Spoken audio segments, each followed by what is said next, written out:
دعائیں کرنا یہ ولایت کی علامتوں میں سے بھی ہے۔ اس لیے اکابرین صوفیہ محققین نے فرمایا جس آدمی کا دعا میں جی لگنے لگے اللہ سے مانگنے میں، یہ ولایت کی علامت ہے،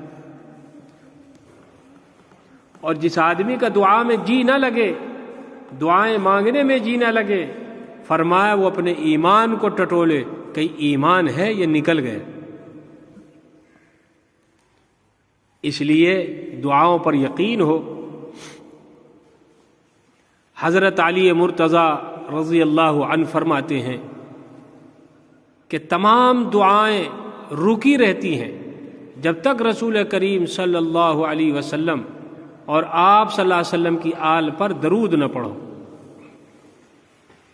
حضرت فاروق اعظم رضی اللہ تعالیٰ نے تو یہاں تک فرمایا کہ دعا آسمان اور زمین کے درمیان معلق رہتی ہے، لٹکی رہتی ہے، اوپر نہیں جاتی جب تک کہ اپنے نبی پر درود نہ پڑھو۔ ترمذی کی حدیث ہے۔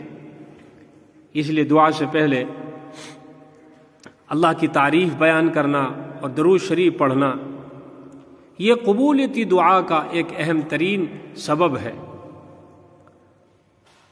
اور ایک چیز ہے مال میں برکت، مال میں زیادتی، برکت سے متعلق عرض کیا گیا تھا، تو ایک حدیث شریف ہے جس کے راوی حضرت ابو سعید خدری رضی اللہ تعالیٰ عنہ ہیں۔ وہ روایت کرتے ہیں کہ جس شخص کو یہ منظور ہو کہ میرا مال بڑھ جائے، میرا مال زیادہ ہو جائے، تو اس کو کیا چاہیے؟ اس کو چاہیے کہ وہ ان الفاظ کے ساتھ درود پاک پڑھا کرے: اللہم صلی علی محمد عبدک ورسولک وعلی المؤمنین والمؤمنات والمسلمین والمسلمات۔ یہ مال میں برکت اور زیادتی کے لیے درود پاک ہے۔ اللہم صلی علی عبدک ورسولک وعلی المؤمنین والمؤمنات والمسلمین والمسلمات۔ اور ایک کتاب ہے فضائل درود السلام، اس میں تو ایک درود پاک لکھی ہے اور تجربے کی ہے۔ بعض آدمیوں کو عادت ہوتی ہے کہ کوئی چیز رکھی بھول گئے، کسی کو کوئی چیز دی بھول گئے، تو بھولی ہوئی چیزوں کا یاد آ جائے۔ اس کے لیے حضرت ابو موسیٰ سے روایت کیا ہے کہ حضرت صلی اللہ علیہ وسلم نے ارشاد فرمایا جب تم کسی چیز کو بھول جاؤ تو مجھ پر درود بھیجو، انشاءاللہ وہ چیز یاد آ جائے گی۔ حضرت ابن عباس رضی اللہ تعالیٰ عنہ کی ایک روایت ہے، اللہ اکبر کبیرہ، پاؤں سوج جاتے ہیں، پاؤں سوج جانے کا علاج موجود ہے حسن حسین میں، اور اس کے راوی ہیں حضرت عباس ابن عباس رضی اللہ تعالیٰ عنہ۔ ان کے پاس ایک شخص بیٹھا تھا اور اس کا پاؤں سو گیا۔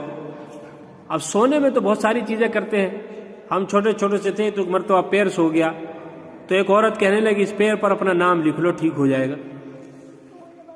وہ جانے، تو آپ رضی اللہ تعالیٰ نے فرمایا، حضرت بن عباس رضی اللہ تعالیٰ نے اس شخص سے، کہ جو شخص تجھ کو سب سے زیادہ محبوب ہو اس کا نام لے۔ اس نے کہا محمد صلی اللہ علیہ وسلم۔ اسی وقت سن اتر گئی۔ اسی طرح ایک مرتبہ حضرت عمر رضی اللہ تعالیٰ کا پاؤں سو گیا تھا، تو انہوں نے بھی یہی عمل کیا، فوراً جو یہ سن ہو جاتی ہیں ٹھیک ہو گئی۔ اللہ اکبر کبیرہ۔ اور ایک ہے بخشش کے لیے، کس کو ضرورت نہیں، اللہ تعالیٰ میری اور آپ کی پوری امت کی بخشش فرمائے۔ جو کوئی اپنے آپ کو بہت زیادہ گنہگار سمجھتا ہو، گناہوں سے تائب ہو کر سیدھی راہ پر آنا چاہتا ہو، تو رب کریم سے بخشش کا طلبگار ہو، تو اس کو چاہیے کہ وہ ہر نماز کے بعد 2 رکعت نماز استغفار کی پڑھا کرے۔ اب جو چیز ہم مانگ رہے ہیں وہ عطا ہو، جو مانگے وہ مل جائے، اس کے بارے میں بھی شریعت نے رہبری فرمائی۔ طبرانی میں ہے مجموع الزوائد میں، حضرت حسن رضی اللہ تعالیٰ عنہ فرماتے ہیں کہ حضرت سمرہ بن جندب رضی اللہ تعالیٰ عنہ نے فرمایا میں تمہیں ایک ایسی حدیث نہ سناؤں جو میں نے رسول اقدس صلی اللہ علیہ وسلم سے کئی مرتبہ سنی، اور حضرت ابوبکر رضی اللہ تعالیٰ عنہ اور حضرت عمر رضی اللہ تعالیٰ عنہ سے بھی کئی مرتبہ سنی۔ میں نے عرض کیا ضرور سنائیں۔ تو حضرت سمرہ رضی اللہ تعالیٰ نے فرمایا جو شخص صبح اور شام یہ پڑھے، اسے دھیان سے سنیں، اللہم انت خلقتنی وانت تہدینی وانت تطعمنی وانت تسقینی وانت تمیتنی وانت تحیینی، خدایا آپ ہی نے مجھے پیدا کیا اور آپ ہی مجھے ہدایت دینے والے ہیں، اور آپ ہی مجھے کھلاتے ہیں اور آپ ہی مجھے پلاتے ہیں، اور آپ ہی مجھے ماریں گے اور آپ ہی مجھے زندہ کریں گے۔ تو دوستو اس دعا کے پڑھنے کے بعد حق تعالی ضرور اس کی دعا قبول فرمائیں گے۔